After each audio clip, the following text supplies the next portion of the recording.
Continuamos en la retaguardia y saludamos ya a nuestro buen amigo, al mejor economista de España, sin ninguna duda, al doctor en Economía y economista jefe de Tresis, Daniel Lacalle. ¿Cómo estás, Daniel? Feliz semana, Todo muy muy buenos bien, días. todo muy bien. Siempre un gusto estar aquí. Gracias. Fenomenal. Oye, gracias a ti, siempre es un honor y un placer tenerte. Antes de hablar unos minutos contigo de política, quiero pedirte valoración del último dato, para quienes nos vean en tiempo real, lo hemos conocido hace unas horas, un 0,7% de crecimiento. Estamos en lo de siempre, Daniel. El PIB puede crecer, bueno, pues si seguimos creciendo dopados a costa de deuda, pues bueno, como si tú y yo en vez de entrenar 2 horas diarias, entrenamos 4 y nos hinchamos a proteínas. Se nos hace un bíceps Mm. así, pero ¿y qué? ¿Con eso qué? Y ni siquiera se te hace un bíceps así. El gran problema del dato del INE es que muestra que efectivamente, pues el Producto Interior Bruto tiene un crecimiento relativamente aceptable, un 2,4% anualizado, que está muy bien, que está muy bien si no fuese porque el crecimiento de la deuda pública es más del doble, es más del doble. Yo creo que eso es el elemento que, digamos, siempre el gobierno, digamos, pues esconde, ¿no? La otra parte que es importante recordar es que en este Producto Interior Bruto, por supuesto, vamos, solo faltaba que no hubiese cierto crecimiento después de llevar a cabo el mayor estímulo fiscal y monetario de la historia y el impacto de los fondos Next Generation. Pero lo más preocupante de estos datos es que si miramos el desempeño considerando el gigantesco estímulo monetario y fiscal que se ha inyectado en la economía, el desempeño es muy pobre. O sea, esa es la clave, ¿no? Si no es lo mismo ganar 1.000 euros si inviertes 1.000 euros que ganar 1.000 euros si inviertes 100.000 euros, ¿verdad? Está claro. Bien. Lo primero es una gran inversión, lo segundo es una malísima inversión. Bien, pues después de aumentar en más de 400.000 millones la deuda pública el gobierno de España y de haber contado con el mayor estímulo fiscal y monetario de la historia, el Producto Interior Bruto ha aumentado poco más de 250.000 millones. Es decir, España no crece, la endeudan y ese es el problema, ¿no? Ese es el grave problema. Segundo elemento económico del día, entra en vigor bueno, pues la disciplina fiscal, las reglas fiscales, para que nos entienda nuestra audiencia. Vamos a ser capaces de cumplir con esas exigencias de Bruselas. Bueno, me has dicho tú en muchas ocasiones, me decía el otro día Riera, me dice también Julián Salcedo, todos me decís que esto de rebajar el déficit a un 3%, que verdes las van a segar, ¿no? Y es como Claro. rebajar la deuda, pues creo que el primer escalón es bajar al 104, ¿no? Se antoja bastante difícil. Pero sobre todo, lo más importante aquí, lo más peligroso, es que no solamente es que no lo van a hacer, sino que no lo va a exigir Bruselas. Ya. O sea, las exigencias son tan vagas y tan dependientes de unas expectativas a medio plazo y no sé cuántos en un periodo. O sea, se ha diluido tantísimo la responsabilidad fiscal en la Unión Europea que literalmente intentar percibir algún tipo de corsé europeo al exceso fiscal del gobierno de Sánchez, pues la verdad es sería más bien voluntarista, porque no lo van a hacer. Y de hecho, lo que van a hacer, o sea, lo que hicieron el año pasado, dijeron, no, hemos cumplido con Bruselas. Hombre, ¿cómo has cumplido con Bruselas? Déficit sobre PIB. El déficit, has quitado una serie de gastos que los has periodificado a enero, febrero, marzo y en la parte del denominador el PIB lo inflas vía mayor inflación. Como la inflación está siendo superior a la estimada y superior a la media de la eurozona, pues resulta que son capaces de ponerse la medalla de haber cumplido empobreciéndonos a todos. Pero vamos, que nadie cuente con una Unión Europea que exija a este gobierno embridar las cuentas públicas, porque no va a ocurrir. La Unión Europea no está ni se le espera. La Unión Europea está missing in action, está perdida en, en un miedo a introducir la palabra austeridad en las cuentas públicas. Está metida en una narrativa en la que además, como estamos viviendo ahora mismo, pues si eres Hungría o Polonia, te exigen muchísimo, pero en cuanto te pones la chaqueta y el gorro de progresista, entonces no se atreven a decir absolutamente nada. Que nadie espere nada de la Unión Europea. Oye, no sé si habéis recibido dos pantallazos que os acabo de pasar, Carlos, Omar, que corresponden bueno, pues a una discusión que tuvimos el otro día en Twitter. Hay un tipo, no se ha hablado nunca de él porque no merece mayor atención, es un tipo pues que le da guerra a mucha gente, ¿no? No sé si esto será lo que entienden Pedro Sánchez y sus atláteres por un pseudo periodista. Es un tal Idafe, ahora escribe para El País y se dedica a controlar, a censurar, a tamizar, a matizar. Aguántame el pantallazo unos segundos, Omar, lo que decimos otros, que a lo que se ve sabemos bastante más que él, no solo de política, sino de economía y otras muchas cuestiones. En fin, supongo que es una pluma agradecida por ser suave. El otro día, el sábado pasado, el tal Idafe un cachorro de Pepa Bueno, que creo que sigue trabajando para El País, lo digo por eso, pues se atrevía a discutir a Daniel Lacalle por cuenta de un artículo que publicó Daniel en La Razón y que lee exactamente lo que estáis viendo ahí. La inspiradora reflexión de Sánchez con el país con el mayor paro de la Unión Europea, que paga el 50% del sueldo en impuestos y acumula 1,6 billones de deuda récord.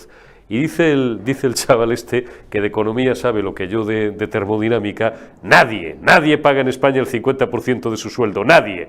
No cobrando 100 millones de euros al mes pagarías el 50%. Bueno, prefiero que le contestaba esto en Twitter, pero te doy la oportunidad de que lo hagas ahora también de viva voz y ridiculices la estulticia y la osadía, ambas cosas a la vez, de algunos. Tanto Gustavo como yo mismo, como algunos más, pues en fin, le recordamos a este chaval algunas cosas que sin duda desconoce, pero el que más sabes eres tú, Daniel. Bueno, esto es lo primero que es, lo que demuestra es que es un cojo, ¿no? Porque lo primero que hace es que me tiene bloqueado, ¿no? Y después, pues sin citarme, saca así como si yo estuviese diciendo eso que ellos llaman, que les gusta repetir constantemente, los mayores generadores de bulos, llaman a los demás que decimos bulos. Bien, pero es lo que demuestra es lo que es esta izquierda mentirosa y propagandista.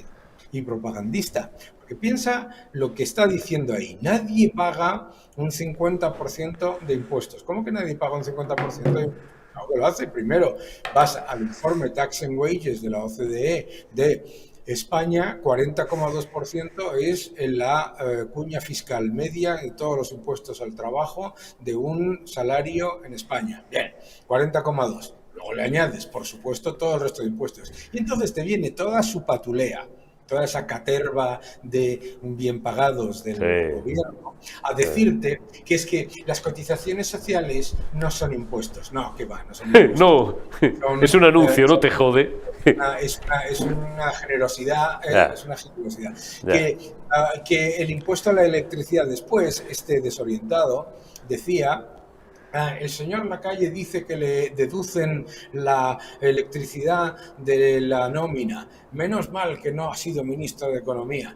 Este desorientado se cree que solamente pagas impuestos en la nómina. Bueno, no sé que se lo crea primero. El primero que está pagando todos esos impuestos también es él. Pero lo sabe, lo ignora. No. Ni lo ignora, ni es una persona que no sepa que lo que está diciendo es completa y absolutamente falso. Lo sabe perfectamente. Lo que pasa es que, como tú bien has comentado, es una persona que vive de la propaganda del gobierno, ¿de acuerdo? Entonces, claro, lo que tiene es un incentivo económico para decir algo que es una falsedad, sabiendo que es una falsedad, porque él sabe que es una falsedad. La persona no es estúpida. Lo que es propaganda. Es propaganda. Y Gustavo, que es un excelente economista, le contestaba debajo, y yo debajo de Gustavo me unía al hilo. Gustavo le decía la Biblia, que se me adelantó porque es lo que, bueno, de hecho es lo que le puse yo debajo. Dice, no, es verdad, no pagan un 50, pagan hasta un 70, decía Gustavo. Y esa cuenta la hemos hecho tú y yo en más de una ocasión aquí en público. Claro que pagan un 70. Este estómago agradecido ni ha creado una empresa en su puñetera vida, ni ha sido autónomo societario, ni ha pagado IRPF, ni ha liquidado el 111 cada 3 meses por IRPF societario, ni IRPF como persona física, ni ha tributado por sociedades como tributamos de esas 3 maneras los que somos autónomos societarios en función de tu estructura, bueno, el IVA lo tienes que liquidar cada 3 meses, pero no es para ti, ni paga otro tipo de gastos como tú dices, y no considera que las cotizaciones sociales, que el autónomo se las paga a sí mismo, porque todos los meses tienes que pagar como mínimo 400 pavos para poder facturar, para poder mantener esa estructura societaria. Eso también es un impuesto. Pero ¿esta gente en qué país vive, Daniel? Pero claro que es un impuesto. Si la propia OCDE en el informe Tax and Wages te dice, a efectos de impuestos, se consideran las cotizaciones sociales a cargo de la empresa, a cargo del trabajador y el IRPF, las 3 figuras. Por supuesto que las 3 figuras. Y entonces siempre te viene alguien, esto es impresionante, siempre te viene alguien a decir lo siguiente: las cotizaciones sociales a cargo de la empresa no son impuestos, porque si no las pagasen, no significaría que cobraría la persona un mayor salario. ¿Y de dónde se ha sacado usted eso? Porque lo que es el coste salarial total. Y sobre todo, ¿de dónde se ha sacado usted eso? Pero vamos, que es un impuesto bien evidente por 3 razones. Número 1, porque no es voluntario, está impuesto. Número 2, porque si tú no contratas a una persona, no pagas cotizaciones sociales. Igual, por lo tanto, es exactamente igual que el impuesto a la electricidad, el impuesto al valor añadido, etcétera, etcétera, etcétera. Que los paga, claro, cada ciudadano, claro. Entonces, pero da igual, porque el objetivo, fíjate por otro lado, la hipocresía de la izquierda. La izquierda te dice que los ciudadanos en España consideran que no pagan muchos impuestos, ¿así?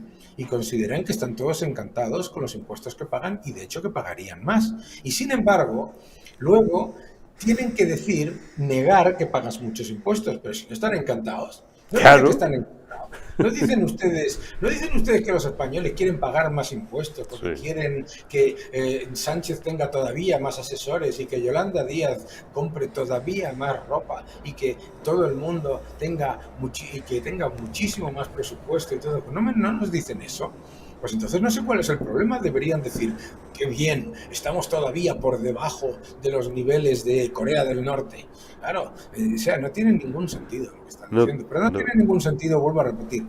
Y esta es la clave cuando hablamos de estas cosas. Es entender que no es por ignorancia, es por propaganda. O sea, cuando dicen, no, hay que ver, es que hay que ver la izquierda que está calculando la factura fiscal de las multinacionales con respecto al resultado operativo y no con respecto a la base imponible, hay que ver, qué ignorantes. No, si lo hacen por propaganda para decir que las multinacionales no pagan impuestos, es una imbecilidad. No le pidas de todas formas y no te robo más tiempo. Y Daniel, y hoy tú sabes por qué te agradezco especialmente que hayas compartido estos minutos con nosotros. No le pidas al tal IDAFE que te explique la diferencia entre base imponible y resultado operativo, porque ya te digo yo que le vas a meter, y yo no soy economista, pero pero es que este chico, bueno, pues en fin, saben lo justo, tienen lo justo para pasar el día, como decía el humorista, le metes en un lío de cojones. Daniel Lacalle, como siempre, muchísimas gracias, te envío un abrazo y a ver si puedes descansar estos días.